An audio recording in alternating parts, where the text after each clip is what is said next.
किसानों की स्थिति का लाभ उठाते हुए कुछ कंपनियां फर्जी बीज दे रही है, इसलिए किसानों के प्रति व्यक्ति आय को प्रभावित होना पड़ता है और नुकसान उठाना पड़ता है। विधानसभा अध्यक्ष नाना पटोले ने कहा कि ऐसी फर्जी बीज कंपनियों के खिलाफ कृषि विभाग को तत्काल कार्यवाही करनी चाहिए। किसानों को उपयुक्त उत्पादक बीज, खते और कीटनाशक उपलब्ध कराने में मदद करना कृषि विभाग की जिम्मेदारी है। उन्होंने कहा कि यह सुनिश्चित करने के लिए प्राथमिकता दी जानी चाहिए कि किसानों को नुकसान न हो। वह जिला परिषद सभागृह में विधानसभा अध्यक्ष की अध्यक्षता में पूर्व खरीफ मौसम की समीक्षा बैठक में बोल रहे थे। सांसद सुनील मेंढे, विधायक राजू कारेमोरे, जिलाधिकारी एमजे प्रदीप चंद्रन, मुख्य कार्यकारी अधिकारी भुवनेश्वरी एस, पुलिस अधीक्षक अरविंद साल्वे, सह निर्देशक कृषि आरजे भोसले इस समय उपस्थित थे।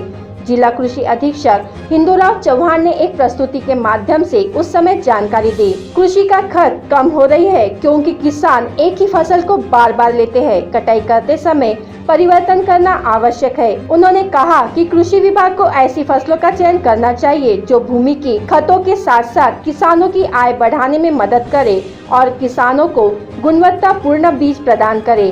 फर्जी खाद और बीज का प्रवाह शुरू हो गया है। इसके लिए न केवल कृषि केंद्र के मालिक के खिलाफ कार्यवाही करे बल्कि कृषि कंपनी की भी जांच करे और उसके खिलाफ भी मामला दर्ज करे। उन्होंने कहा यह सुनिश्चित करने के लिए ध्यान रखा जाना चाहिए कि किसानों के साथ धोखा न हो।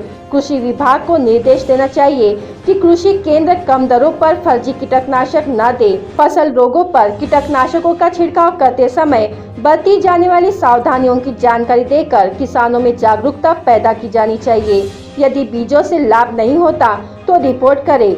उन्होंने कहा कि अगर गलत खते और कीटनाशक दिए जाते हैं तो कृषि केंद्र के खिलाफ कार्यवाही की जानी चाहिए। कृषि विभाग को इस बात पर ध्यान देना चाहिए कि कृषि भूमि की उत्पादकता कैसे बढ़ाई जाए।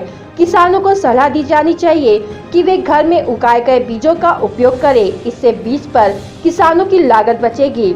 अब इसके बारे में एक अभियान शुरू करें। उन्होंने यह भी कहा कि फर्जी बीजों, कीटनाशकों और खते के खिलाफ सख्त कदम उठाए जाने चाहिए। इस समय जिला कृषि अधीक्षक ने धान की बुआई, फसल के मौसम में वृद्धि, महाबीज, बीजों का स्टॉक, खते और कीटनाशकों का स्टॉक, दोहरी बुआई, किसानों की शिकायतों के बारे में बताया। बीएस क्राइम इंडिया न्यूज की रोजाना खबरों के लिए YouTube channel, website, Facebook, Twitter, Instagram पर लाइक, कमेंट और शेयर करें। साथ ही यूट्यूब पे हमारे चैनल को सब्सक्राइब कर बेल आइकन दबाना ना भूलें और गूगल प्ले स्टोर से BS crime India news app को डाउनलोड कर रोजाना खबरों के लिए हमसे जुड़े रहें।